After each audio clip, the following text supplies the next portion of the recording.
we should know that the open science movement is to make scientists research at all levels and formats available to everyone so that learning, research, creation of additional knowledge, collaboration, and innovation can take place. Opening science is not only about solving the challenges of the pandemic, but also to realize that a call for a developmental changes in Africa.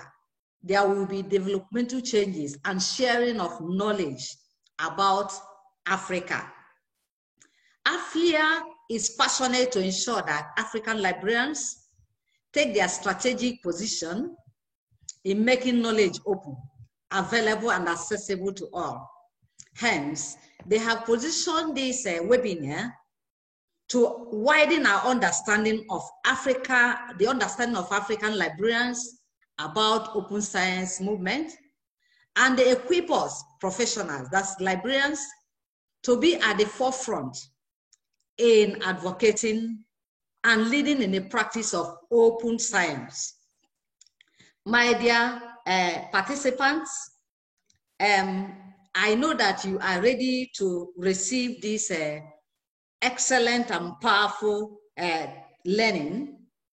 A recording of the webinar, you don't have to worry yourself, assuming you have challenges with your network, because the recording will be on AFLIA YouTube, and the material, the slides, will be shared with attendees. Please, if you are in this room and you need to ask questions, please try to use the Q&A feature to pose your question. My dear ladies and gentlemen, today is going to be a special, in fact, I am very excited to get to know about this webinar, a special one, and that is where the world is going, opening science. And AFLIA is happy to engage with Emerald Publishing, one of the world's leading independent digital first scholarly publishing house with headquarters in UK. And Emerald has graciously provided us with a seasoned resource person, Valeria Robillard, who is currently a senior publisher in the open research team at the Emerald Publishing. Valeria assists with the strategic development of Emerald Publishing Service, working with partner organizations and editors around the world to publish and develop their open access journal. She also supports open access initiatives implemented by Emerald. Before now, Valeria was publisher of Economic and Finance Journal and new launch publisher at Emerald, significantly contributing to the growth of journals across business and management subject areas published by Emerald. Valeria holds a Master in International Business and Foreign Languages, English and German, from the University of Angers, France, and BA Honors in European Studies from the University of Hull, UK. She is taking us today on what is open science. I want to believe that we are all excited and enthusiastic as I am. We are willing, Valeria, and ready to listen. Ladies and gentlemen, may I introduce to you, may I present to you our facilitator for today. May I welcome Valeria to the floor to give us what he is known for. Valeria, you are welcome. Thank you. Thank you very much, Inwe, for this nice introduction. I'm very pleased to be here, and I just want to say good morning and good afternoon to all. First of all, I hope everyone is well and safe wherever you are. I wanted to thank you very much for your time, for registering to this webinar series. And I'm very thankful actually for AFLIA to organize this webinar series on open science, a very wide and obviously very, very popular topic, very pertinent now, particularly in this current climate, unfortunately. So I'm very pleased to be sharing my expertise and hope you will enjoy this presentation, and that presentation will respond to some of your questions. I've got my video now to say hello. I will switch it off in a second so it doesn't actually affect the internet bandwidth. As Chinwe said, you can post your questions at any time during the presentation, and we'll have a Q&A session at the end. So thank you for listening in advance.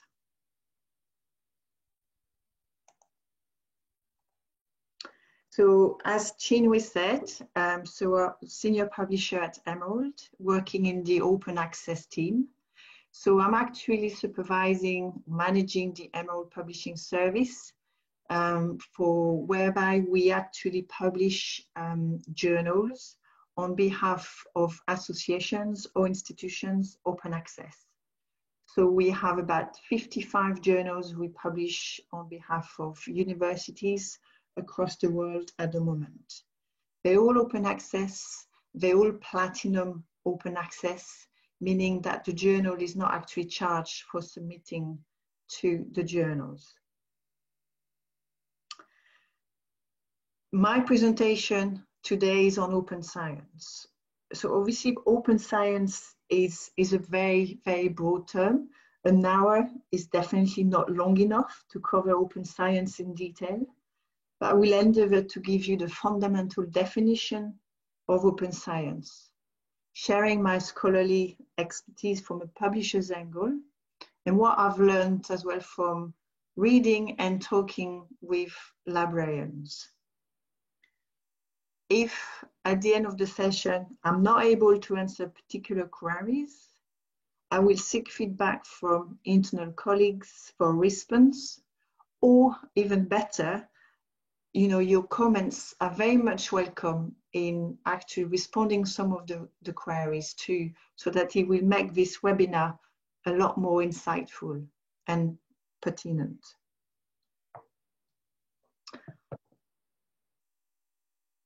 So moving on, if I can move on. Okay. So here's the agenda. So I'll tend to give you a definition of open science as we understand it nowadays, as it's an old term that we've been using actually for decades now, but it evolves as actually trends evolve, as the publishing and scholarly research landscape evolves. I will actually review the benefits of open science. We'll give you some of the key barriers to open science, particularly in Africa. We'll talk a little bit about some of the initiatives that actually some African organizations have taken in order to implement open science. And I will give you just a few tips actually on how you can support open science in your own remit, in your institution. First of all, what is open science? I've put in that definition because I think that's quite a clear definition of what used to be, I think, open science, but what it is now, it's a little bit more of that, and we'll see that later. So the OECD defines open science as to make the primary outputs of publicly funded research results, publications, and the research data publicly accessible in digital format with no or minimal restrictions. So this definition refers in particular to open research data and open access to scientific publications. Open science is much more than that, as we will see later on.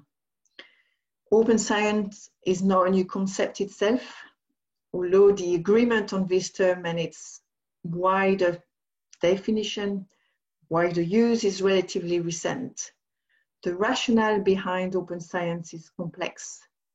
There is a key argument for it, which is sociological. Scientific knowledge is a product of social collaboration, and its ownership belongs to the community. From an economic point of view, scientific outputs generated by public research are a public good that everyone should be able to use at no cost. This is fundamental to open science. It's even more important than ever in that current climate. As we know, the COVID-19 pandemic has reordered many long-standing priorities, both professional and personal. Yet there is a silver lining. We've noticed that researchers are collaborating in innovative ways with a focus on transparency and openness. The search on the Open Science Framework tool, COVID-19 and related terms reveals that the rate at which researchers are sharing their research, their data, their protocols in real time, it's staggering, and has been one of probably the positive impacts of open science. So in February and March alone, 170 preprints, over 425 projects, and over 150 registration, and over 11,000 files of emerging research were uploaded, with additional research added daily. The extent of openness is unprecedented, and its immediate and potential long-term impact is definitely apparent. So as I said before, open science is much more than actually sharing the research outputs and the data set. It's really about extending the principles of openness to the whole research cycle, fostering sharing and collaboration as early as possible, thus generating a systematic change to the way science and research is done. It's about greater transparency in all of these 4 areas: methodology, data, communication, and collaboration. So open science, as you can see from that slide, is frequently defined as an umbrella term. It involves various movements aiming to remove the barriers for sharing any kind of output, resources, methods, or tools at any stage of the research process. As such, open access to publications, open research data, open source software, open collaboration, open peer review, open notebooks, open educational resources, citizen science, or movements like research crowdfunding fall into the boundaries of open science. So what you see really is defined what open science is today. So just to delve into a little bit more detail, let's take a look quickly at each one, each of these movements. So by open notebooks will actually relate to the methodology area. Open notebook science is the practice of making the entire primary record of a research project publicly available online as it is recorded. It's making your notebook available online. This involves placing the personal or the work notebook of the researcher online with all raw and processed data and any associated material as this material is generated. So this allows others, researchers, to understand exactly how research actually happens within a field or a specific research group. Such information is so valuable to collaborators, prospective students, or future employees. Second, open data. So the open data is the practice of making freely accessible research data that can be reproduced, reused, and republished. This is important. It fosters transparency, collaboration. Open access, as you probably know, open access work is freely available online and can be again reproduced, reused, republished. When I say republished, it's obviously making sure that actually the work that is being republished is being acknowledged and referenced in the paper. Open peer review, fairly new. It's a peer review process which is fully transparent, so everyone can actually see the review's comments. It's also where the reviewer and the author identities are open, as well as the review reports, as I said. It enables greater participation in the peer review process, as the wider community is able to contribute to the review process. It's not as such limited to a set of reviewers, but is actually seek contribution from the common community, which is really key to open science. Scientific social networks define social networks for scientists to connect and collaborate with others. A good example of scientific social network is ResearchGate, one of the tools the most used by the research community. Open source is a software for which the original source code is made freely available and may be redistributed and modified according to the requirement of the user. Citizen science can be defined as the active public involvement in scientific research, such as crowdfunding. Open educational resources, which you would be mostly involved in, as librarians, are teaching, learning, and research materials in any medium, digital or otherwise, that sit in the public domain or have been released under an open license that permits no cost access, use, adaptation, and redistribution by others with no or limited restrictions. So as I said before, open science is much more than sharing your research output, sharing your research data sets.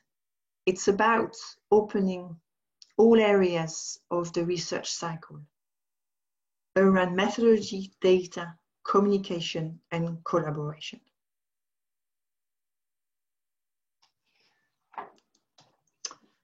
Now we'll see what the benefits of open science are.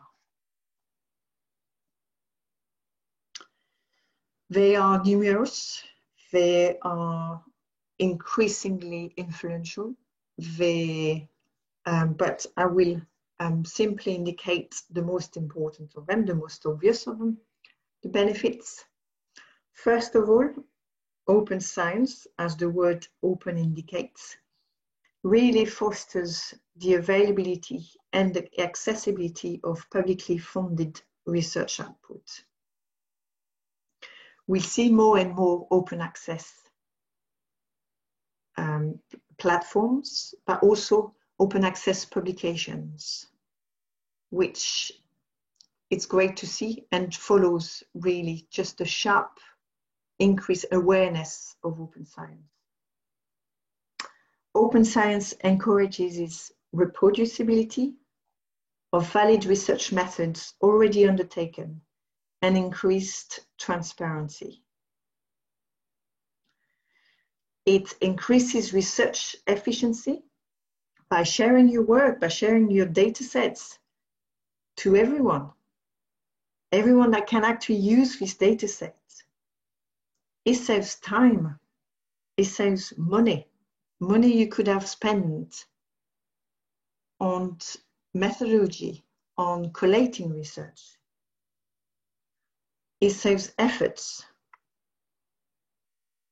through, for instance, as I said, the reuse of research data set. Open science promotes quality and rigor in the research.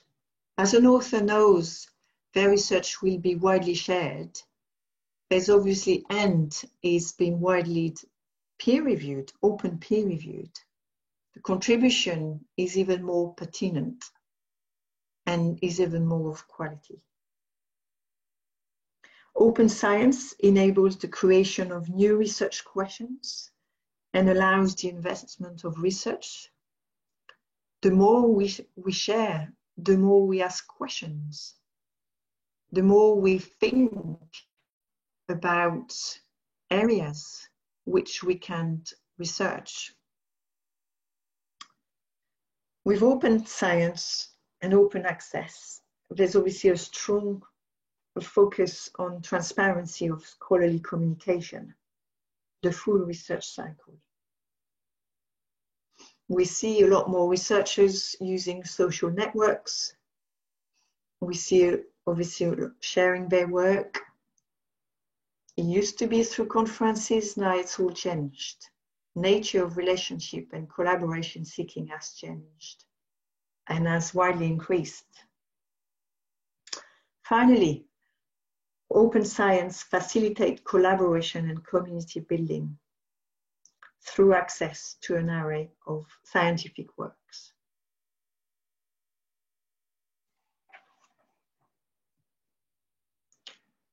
Barriers to open science. I mean, as all movements, there are barriers to open science everywhere. Now, I will cite some actually barriers to open science, probably the most relevant in Africa. So you have an idea, or you probably have, but you have an idea of the environment and the context we are in Africa.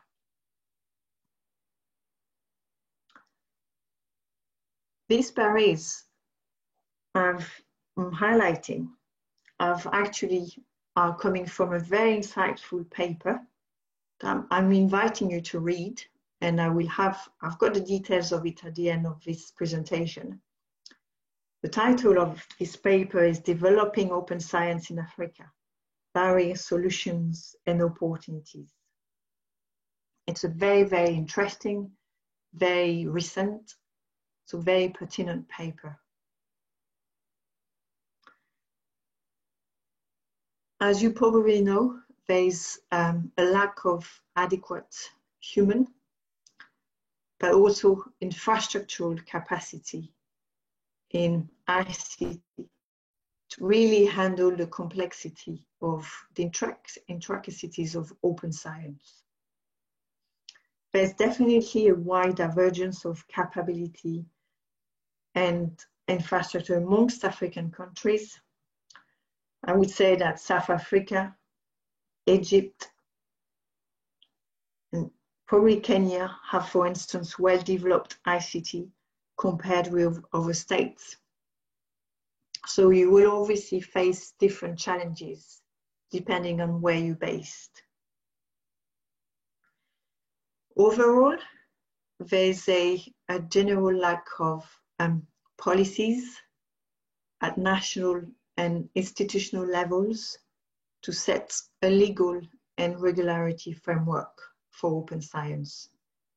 And that's one way you can start supporting open science in your institution, and we'll talk about it later on. As you know, the demand by funders or universities to publish in high impact journals is still really high. Unfortunately, these high impact journals are quite often not open access journals. They're subscription journals.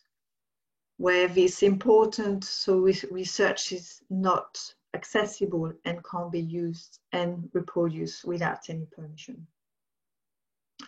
That we've tried to switch, we've tried to change. As an example, Emerald has recently signed the DORA agreement, which says that there are other metrics that will actually illustrate impact, that we can't rely on just the impact factor, on traditional metrics to assess the impact of a research paper or research work. And this is wrong to do so. Another thing is the access to the internet.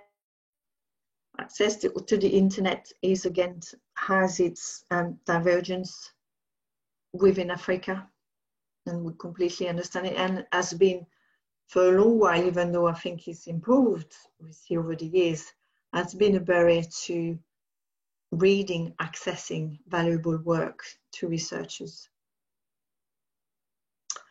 Open science is not that widely trusted by researchers, and that's not just in Africa in that case.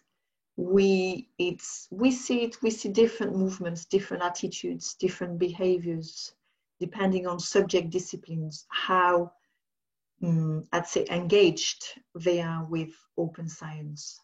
And I fully understand that. You know, a lot of authors wouldn't like or don't like to be evaluated by their community, by, you know, putting out there their research data, putting out there their research output, not necessarily. Authors can be protective of data, particularly in some countries with got some very good or, you know, quite seldom data you can collect. That data, if that can be reused, you feel can actually, you may feel can be stolen in any way, can have, you know, by some of the researchers. But again, everything that's actually is open access, easy to reproduce, republish, etc., should be referred to. The sense of ownership is then lost, and that's something, that's the behaviors as publishers we're trying to change as well, by again highlighting actually the benefits for open science and how actually they are much more important than the barriers.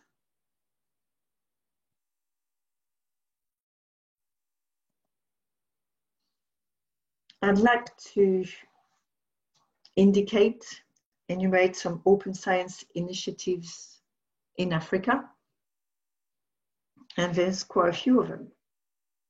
These open science, you'll be able to read about them again later on as I give you some resources. Really, really interesting read. So there's, first of all, I think one I wanted to highlight in particular, one initiative is Data First. So Data First is a data, research data repository service that has been launched by the University of Cape Town. It serves South African, but also other African researchers to deposit the data. It offers training. It offers research on the quality and the usability of data. Very, very good source to refer to review, to distribute to every relevant colleagues and your wider institution.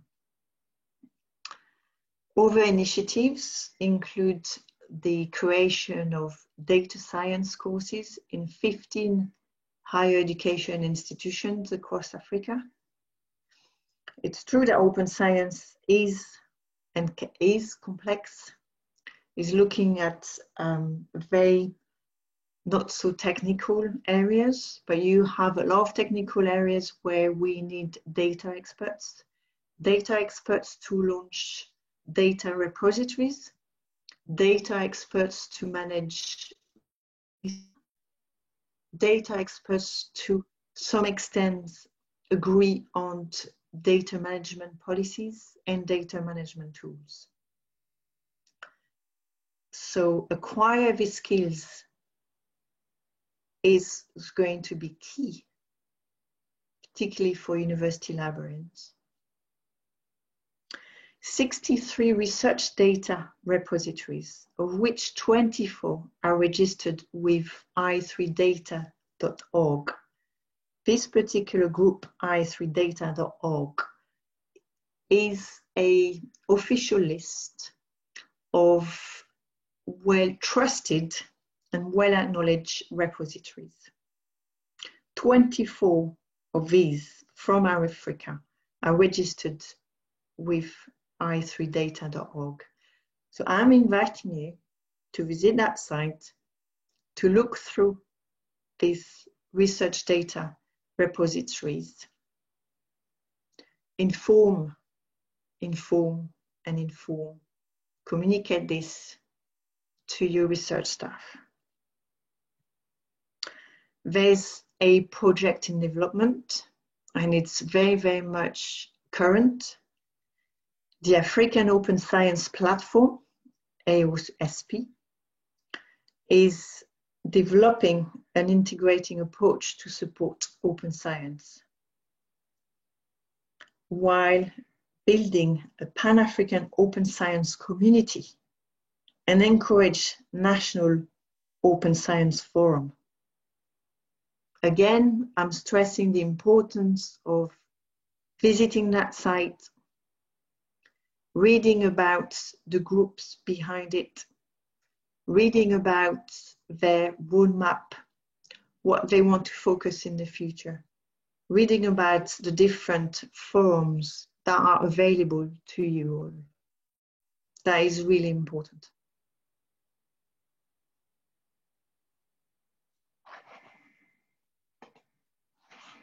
How to support open science? It's a big question. It's complicated. It's quite complex if you work within an institution that has not much infrastructure at the minute. So it's obviously a long-term plan where you need to be involved as librarians, but where you need to involve a much wider team as well. Academic librarians are expected to play a central role in fostering open science by providing leadership, information services, and research data management services, even by collaborating in research projects at their institutions. So how can you support open science in your own institution? Advocacy, raising awareness of open science, is definitely probably one of the easiest ways of supporting open science. Promote the benefits of open science to your researchers, to the management. Help develop open access policies and roadmaps within your institutions. Again, not on your own. You can't do that on your own. You need to engage with relevant research departments to start doing that. You need to engage with institutions that have developed, that are currently developing open access policies. Collaboration is key. Incentivizing, rewarding researchers to acknowledge their practices, their support of open science and scholarly communication is key. The more you incentivize, the more you reward, the more involvement you will get, the more from researchers. You will be better listened to, definitely. Giving support to the infrastructures to share articles or data, such as in launching data repositories, keeping with your involvement, responsibilities in the development and governance of repositories of publications and data in regards to appraisal, selection, description, and metadata application, preservation of the data, monitoring data reuse, citation and impacts, etc. is going to be really key. That's very wide. And again, you need to start within the means of your institutions. Prioritize what you want to do first, and then set a long-term roadmap to integrate an increasing number of policies and infrastructures. Contribute to the development of research data management policies and tools and strategies in your home institutions. You can start by carrying these research data management policies yourself. This research data management and tools will be the subject of our webinar 3. So I will be keenly inviting you to participate in that webinar 3. Webinar 2 will actually touch upon repositories, one big area where actually librarians have been very active very recently. Not that recently, but are still very active with. So again, next week will be on data repositories. Training and supporting researchers to open their research workflows, sharing and reusing the research outputs produced by others is going to be very important. Librarians can offer guidance, training, and services in the provision of information during the exploratory stage of research, the provision of information on funding opportunities and requirements, information on bibliography and data management, on how to apply metadata, on how to identify open research methods and tools for analysis, on output sharing and publication, on intellectual property issues, preparing data for deposits, and long-term preservation of data.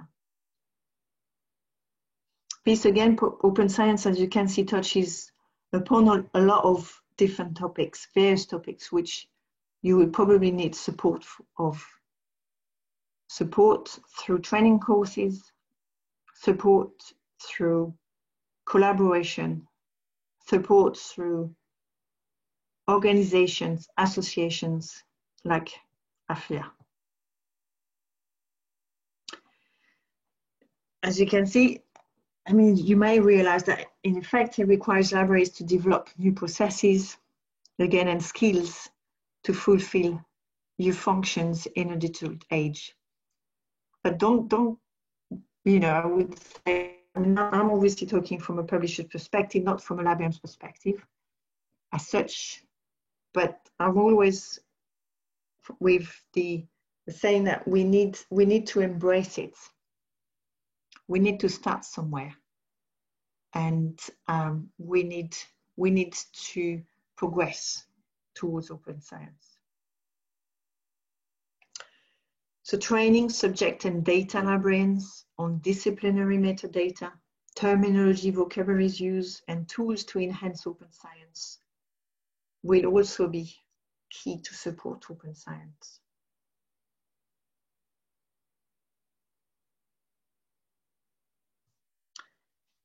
Finally, finalizing my first presentation, first webinar on the description of open science. So I'll just give you very few resources, which in them have actually very interesting references. You can actually look out and further your knowledge and expertise in open science, particularly in the implementation of open science in your institution. So the very first paper, like I said, I found really, really interesting, published in Data Science Journal on developing open science in Africa. It's very recent, 2020, really wonderful paper to read.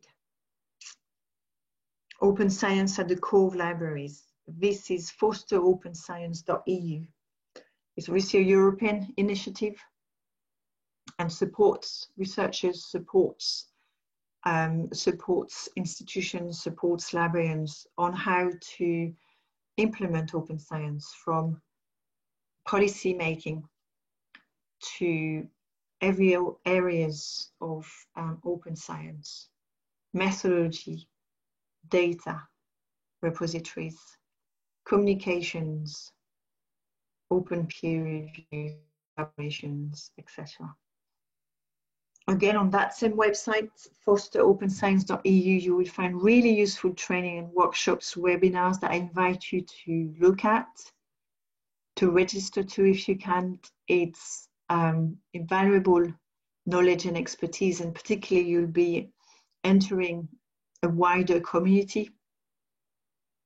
You'll be sharing and collaborating on open science, which is, obviously, as you know, a lot important and key to the advancement of research for the good of the society, as we can see nowadays. So thank you for listening. I hope this presentation was pertinent, relevant to you. I hope it's just given you some ideas, but particularly the energy to promote open science in your institution. So thank you. Thanks very much for listening. Wow. Thank you so much, Valerie. This is good. Honestly, we didn't know there's so much about open science. Yes. This is new. Yeah. Thank you. I believe most people they are surprised as we are here. But there are a few questions here that people would like you to answer. The first question is, how does one join open science movements? That's a very good question, actually. Again, I think there are different movements across the world, but they have all a common goal towards really encouraging open science and implementing open science initiatives. I would say you need to start locally. You need to actually look at what other institutions, other librarians are doing already in your country. So you're part of, a very large community here, AFLA. That's a key community where you can actually join forces. You can actually share expertise. You can share, all what you've been doing on open science in your own institutions, in your own libraries. So start locally. Seek to talk to people in your country, to librarians, peers in associations you're a member of, like AFLA. There's obviously lots of blogs and I think communities, online communities you can join, but talking about it, sharing knowledge face to face is a lot more useful, and I think a lot more also pertinent to you. That would be my advice, my recommendations. All right. So the next question is, what is the awareness level of open science in Africa? Well, that's a tricky question. I think it very much depends. Again, Africa is huge. As you know, it's a huge continent. So, capacities across countries, as we've seen in infrastructure, but human and technical infrastructure as well is very different. And so because if you haven't got the right infrastructures at that moment in time, so obviously your awareness of open science will actually probably be lower as such, because you're not applying, or you haven't got the capacity to apply all initiatives you could apply if it was in another institutions. I think it very much depends as well on how well engaged your institution is on open science. And that's why it's important that it starts as well from the bottom up. And then the more engagement you get on open science, that can actually be cascaded to management, then the more important it's going to be to start building the relevant infrastructure and start training subject librarians on open science. I think it's very different from country to country. South Africa is probably one country that is mostly knowledgeable about open science. Okay, thank you for this. There are a few questions more. I would like to take 2 or 3 more questions that are related. The first one is, what are the differences between open access, open data, and open science? The second question is, what are the open science policies? It's like, are there open science policies in Africa? According to the person, he says, I only know of an open access policy in Ethiopia. So he wants to know if there are open science policies in Africa. And the third one is data first free or you have to pay for training? For green open access? Sorry. Let me take the questions again. Question 1, what are the differences between open access, open data, and open science? Question 2, what are the open science policies in Africa? And the question 3 is data first free or you have to pay for training? Okay. So those are the 3 questions. Thank you. Yeah. So open science actually encompasses a broad area. Is actually the open science includes open access, open data. So open access and open data are elements of open science. So open science is the broader term of opening the full research cycle. Open access is being able to read for free research online through open access journals or open access platforms or even open access books. Open access is mostly defined by the license that will be actually allocated to the work. Open access work is always under a CC BY license. CC BY is Commons Creative License. That license, that work that you can actually read for free to be reused, reproduced, and republished. So it's not just the free. Open access does not just mean free. It actually also means that the work can actually be reused and reproduced for free. That easily. Okay. Open data refers to the data sets associated to a paper. So that data that an author has used to finalize, to complete their work and publish it in a paper, that data is encouraged to be deposited on a data repository that can actually be accessible again and that can be free to use and reproduced and republished.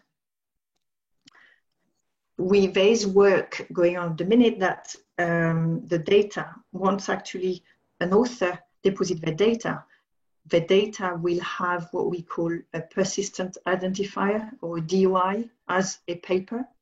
And these 2 DOIs will join up so that actually the author is not only recognized for the paper that person publishes, the author is also recognized for the data is actually reproduced. So his paper can be cited as well as his data can be cited.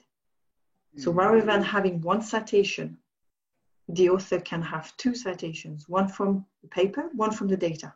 That means that the impact of his work will actually be much wider, because he has not only published his work, open access, he has also published and shared his data set.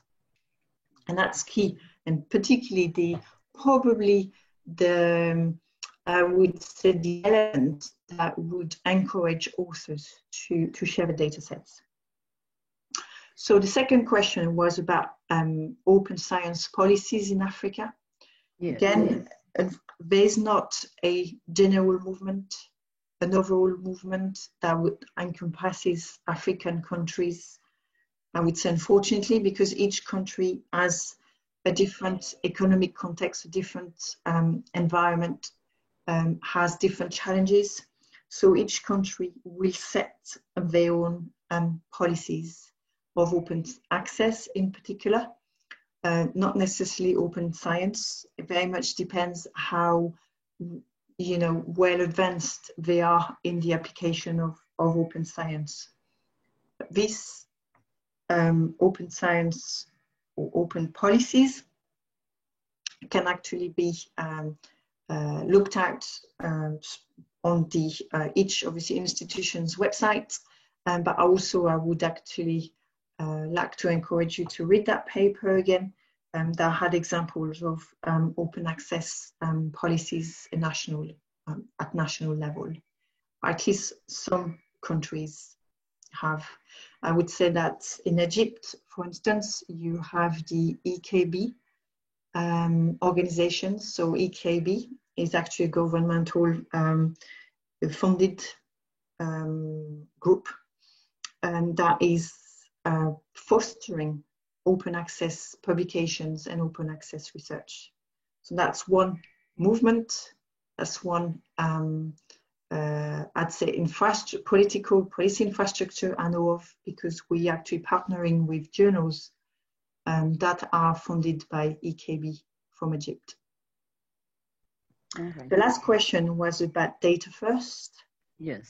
If the training is free. It's free, yes. I think it's worth, I've not actually checked that myself. I think it's worth going on their website. I believe I've actually, hold on. Let me see.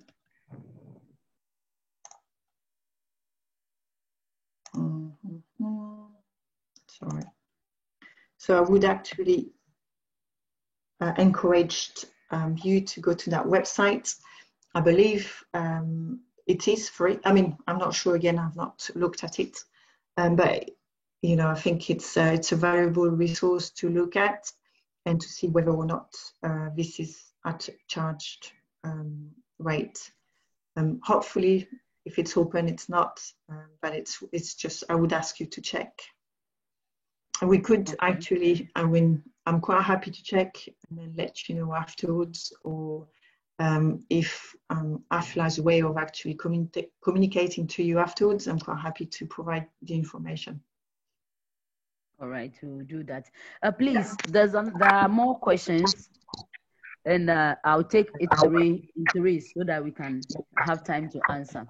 Yeah, sure. The first one is, what is the threat posed by predatory players to open science, and how are these being mitigated by publishers? Predatory. Yes. Yeah. The second one. Yeah. Okay. The second one is a bit long, but it says that many academics in Africa are afraid of implementing open science practices, such as depositing their materials in open access repositories, sharing open, etc., because of their fear of losing their intellectual property rights. Yeah. What do you think will be the best approach to tackle this barrier? And now take another one. It says that, why is open science not widely trusted by researchers, and what is your measure to change this narration? Yeah. So those are the three for now. Okay, thank you. So predatory players, yeah. Yeah, unfortunately, I guess organizations, movements that may benefit wrongly, negatively from open science. I mean, particularly in our areas, publishing journals, academic journals, we are very much aware of predatory journals. So these journals are quite often, I would say, highlighted by, for instance, and then I would advise by just their policies, for instance, charging authors a fee or a certain fee that is not necessarily transparent, where we don't know actually what that fee is spent on. Is it for article processing your work? Is it for the editorial team? Is it for the reviewers? So where I think where there's a lack of transparency in the policies of the journals, then this raises suspicions. Suspicions that we should, or authors, we're trying to educate authors on. There's a very good tool, which you may know of, which is called the Cabell's Predatory Journals List. So Cabell's is an American tool, directory, so which actually lists, all journals. We'll also have a list that really refers to categorizes journals, predatory journals. So you should be able to, I think, access it. But there's also, I think, so all sorts of lists, but I'd say that Cabell's list is the most important. And as publishers, we're trying to educate authors on how they can recognize predatory journals with their fees, with their poor publication ethical policies or standards, and with probably as well some sort, lack of awareness on the peer review process. So that's the first one. As predatory players, I think it's worth also talking about repositories, data repositories. I think it's important that all these tools that we use to engage with open science, like data repositories, need to be officially trusted and recognized. And that's why we have organizations, or we have lists like re3data.org that actually lists official and trusted data repositories, just to make sure that where authors decide to deposit their data repository is good, well used, and has benefits to authors and users. So it's really important. There could be quite a long conversations on that, but that's the, I would say, the negative side, unfortunately, of what open science has brought. The fear of losing intellectual property rights, it's something I've mentioned in the barriers that unfortunately, and I completely understand that, particularly, I mean, in Africa countries where authors seek, international collaboration, and a collaborator could come and then get the data they want, and then, use it in their own benefits, and not necessarily claiming acknowledgement as well from where it comes from, and from actually the author has actually been working on that data. How to tackle it, I think, is we need to look at the benefits of open science, and how demonstrating that sharing your work does not actually mean that you lose this work, that actually you're not losing this work, because when actually you share it, people who are reusing that work have to reference you. It's really important. They have to do that. So they acknowledge the work, but they acknowledge actually where the work, who is actually doing the work. So that is really key. Okay. Okay. So it's by actually showcasing the benefits of open science and showcasing the fact that when actually an author is cited for their work, open science allows to increase of citation. So it's not only it cites the work, the output itself, but also it cites the data itself.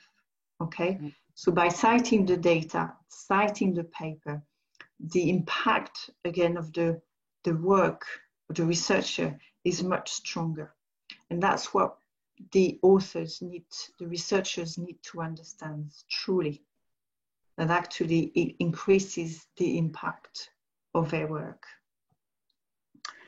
Why? Okay. And so why is it not widely trusted measure? I think again that's probably a lack of awareness, where actually librarians can play a huge role in promoting open science, promoting the benefits of it, sharing best practice and sharing good case studies on how researchers have shared their research and how they've overcome these barriers, these particular concerns that you have, and rightly so.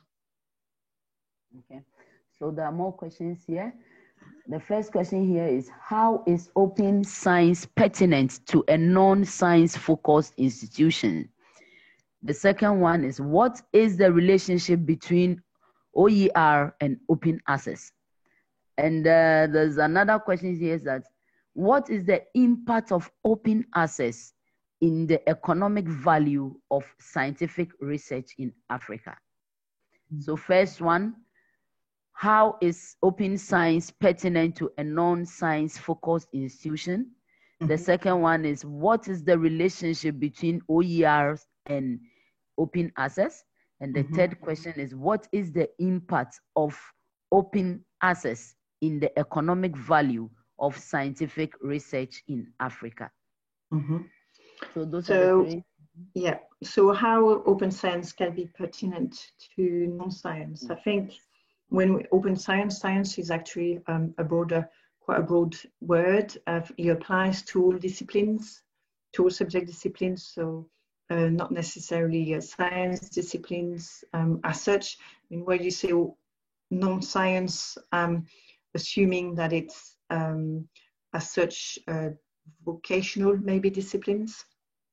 I think there's a way, when we say open science, it's not just about sharing research as such, but it's also about increasing collaboration, as I've said, and increasing communication. So even for a non-science institution, it's looking at how the work can actually be distributed to the relevant audience of that work, and how that work can actually foster further discussions openly. So through a blog, through a particular platform, through a forum, for instance. So I think sometimes you have to think not outside the box, but you have to think in a relevant way within your institutions, but don't think necessarily about research and research output, but look at seeking to communicate that work a lot better. And I think that's, and probably described better what the impact of that work can be towards the concerned community, towards the society as well. That would be my first response. OERs, sorry, what actually that person means by OERs, just to make sure I've got it right, versus open access. Chinwe, do you have OERs? Definition. Hello, this is not Chinwe, this is Doreen. Doreen, sorry, Doreen. Yes. OERs, AFLIA is yet to get into that. So is a question from one of the participants. What's the relationship between OER and open access? Okay, so just to the relationship between, so what is OER, just so that I just want OER to make sure. is open education resources. Yeah, okay, that's what I thought, but I wanted to find. Okay, so open education resources, again, is basic training and guidance that you would give to researchers, even to students, so to researchers on how they can, to encourage them to actually publish their work, openly. To students, how they can actually search for publications which are open access, so reusing that work. Also obviously encourage the researchers to reuse work that is openly available and freely available. So these are resources when we said about open educational resources. So these are all resources actually assigned to defined to open science. It's more than that. So you have to look at the audience. So the audience you actually wanting to talk to. So researchers on one side, students on the other side, probably to some extent as well, librarian on the other side. So it's making available some, training guidance to raise their awareness and to change pattern and behaviors to actually reach a level you want your institutions to reach. So open access, again, when we say open access is just one term of open science. Open access is one branch, as OER is another branch, okay? So they're not necessarily combined together, okay? When we talk about open access, we talk about journals, articles, or journals which are open access, publications that are open access. Open educational resources are resources that quite often subject librarians will put together to promote open science, the broader term. The last one was the impact of open access to economic value. I think that's what a lot more continents, particularly in Europe, want to prove. And that's why we have that huge initiative that you may know of, is PLAN-S. Particularly, all publicly funded work needs to be freely available, and that should all be freely available within a certain amount of time and in a fast, very rapidly. And that there shouldn't be any subscription journals in the future. Don't think that would happen as such, not anywhere in the near or medium term, that's for sure. But this is a very strong movement towards open access.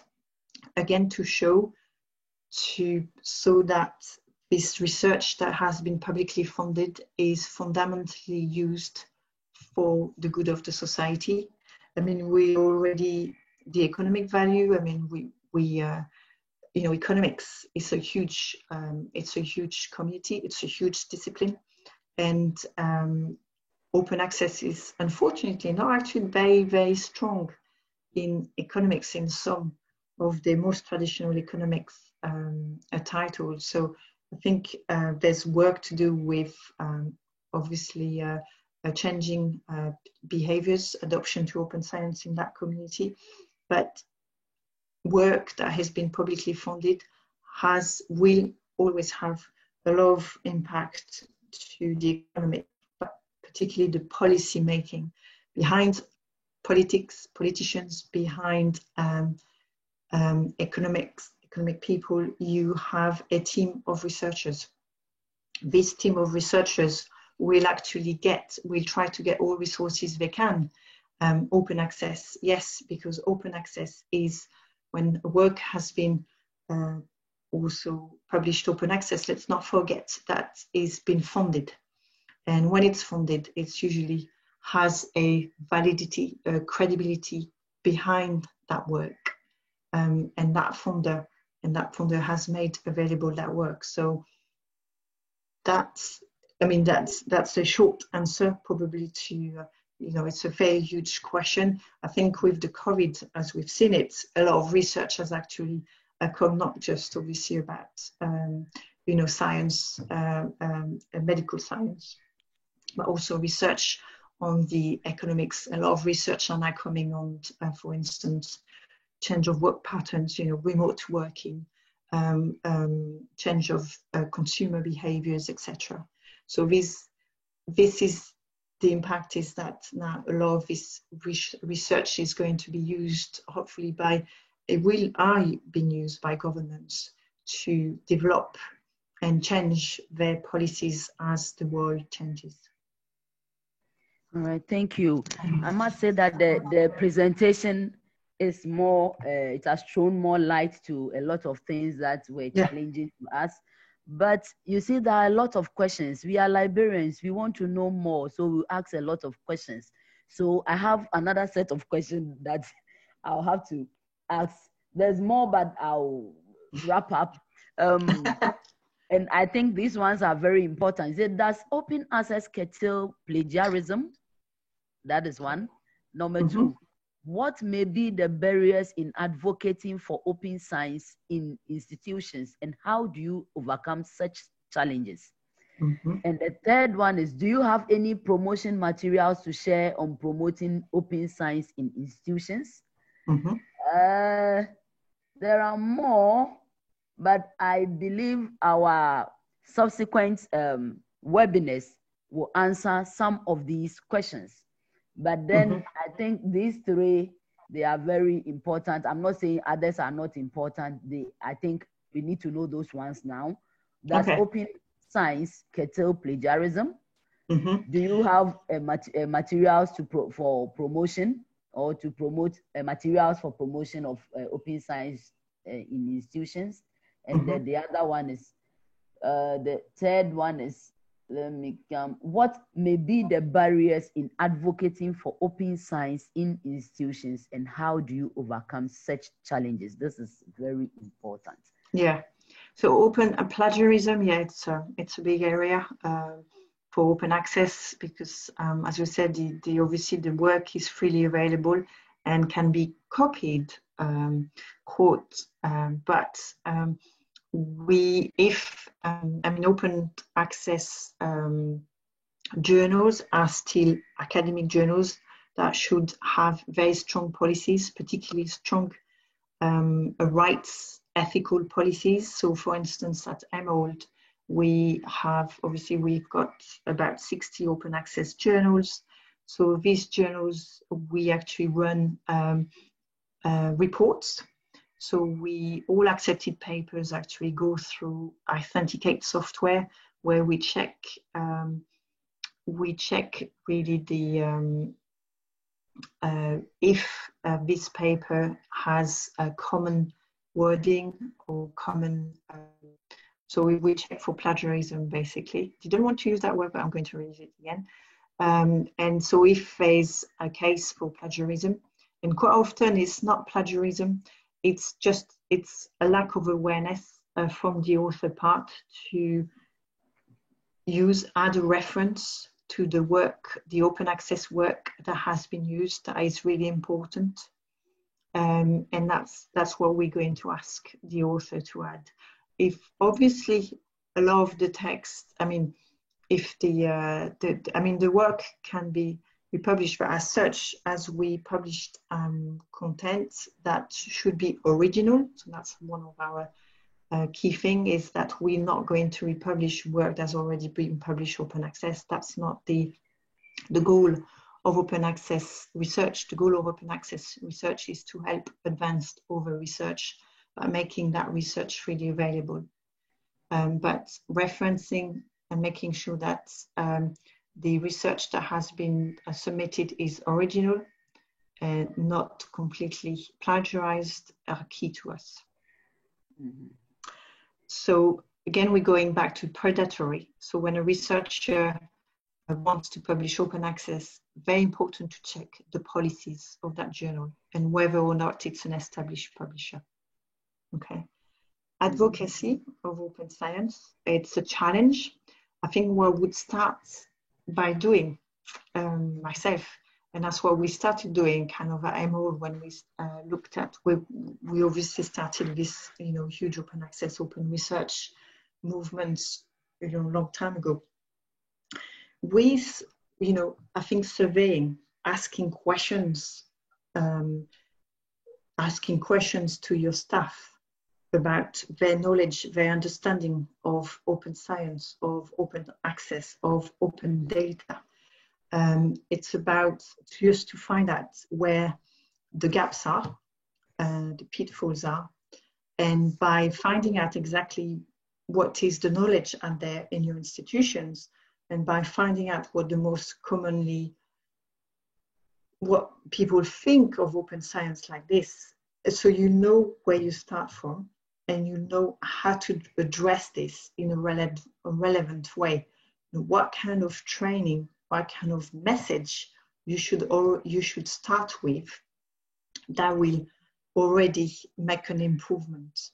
So by, having a questionnaire around, finding out what the challenges, the problems are, you can also hopefully discover some quick wins where you think, all right, yeah, I think that's easy to overcome.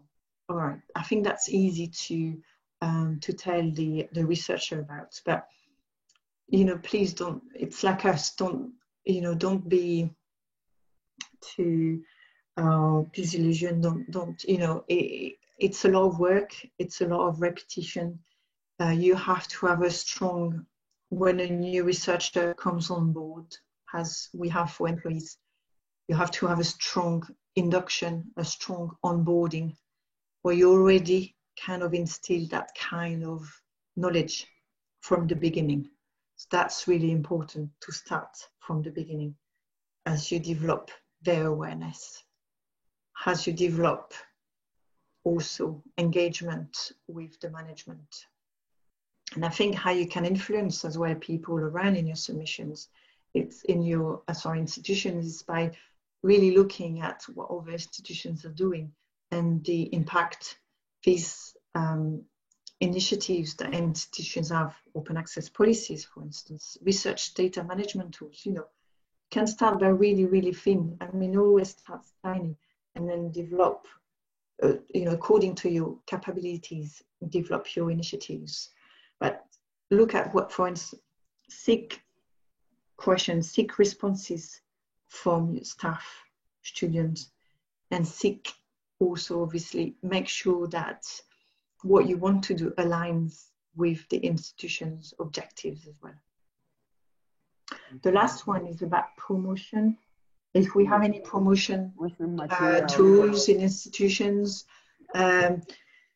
we can definitely, I have to check, we've got a marketing, obviously, departments in relation to open science. We do promote open science through different services and products we sell. For instance, we've launched a platform 2 years ago, EOR, Emerald Open Research, which is a platform that actually welcomes open access research, where actually the peer review happens after publication and is open. So this is the kind of initiative we will do to support open science. So we're promoting that way open science. I won't say, I think I will talk to Zibu, our business manager in Africa, just talk through about maybe as well what you need exactly. I think it's worth thinking about. We need to be pertinent here. We need to be relevant to your institutions, to the level of awareness of open science in your institutions, to make sure that we have the right message. I think with Zibu, we're very happy to work with you on that as well, and to have a different level of messages that you can actually communicate very easily to your staff and your peers. Okay. Thank you so much. Thank you. Thank you for this information. At the moment, we have 170 participants here listening to you. Thank you, everyone. Really, really pleased. This is amazing. Thank you to all the participants. There are a few reminders or announcements I would like to make. I wish to inform you that this is a 3-part webinar series, and today's own is titled, What is Open Science? There are 2 more in the series. The second one will be held on the 1st September at the same time, 10 a.m. 10 a.m. GMT, and then 11 a.m. West African time, 12 p.m. Central African time, and 1 p.m. East African time. Please, all those who have registered already and the attendees who attended this first webinar, you don't need to register again. This is automatic registration. So we will roll you on to the second and the third webinar respectively. We also wish to inform you that there will be certificates for participants who can attend all the 3 webinars. There will be certificates for you. So make it a point to be here. And finally, we wish to encourage those who are not yet AFLIA members to register with AFLIA. You can go to our website and then click on membership link menu, drop down the forms. Our form is already there. You download the form, fill and send to membership@aflia.net. So thank you so much. All other questions, the questions that we are not able to answer now, will be answered in the subsequent webinars. I know you have realized how important open science is, and so we must all be part of the second and the third webinar series. Thank you. Thank you very much, everyone. Thank you. Thank you. For I'll your hand over interest. to Stanley or Dr. Nkem if you are here. Hello, Stanley. Hello, Dr. Nkem. Yeah, so thank you, everybody. We will connect again in the next part of the webinar. We're grateful for your time. See you again. Thank you. Please, my final announcement, Bye-bye. the resources will be sent to you and the recording will be uploaded on the AFLIA YouTube channel. So in case you still want to go and listen, you can go to our YouTube channel and listen to the recording, but then we are going to send you all the presentations. Thank you. Meet again on the 1st September, same time. That's 10 a.m. GMT, 11 a.m. West African time. God bless us all and stay safe.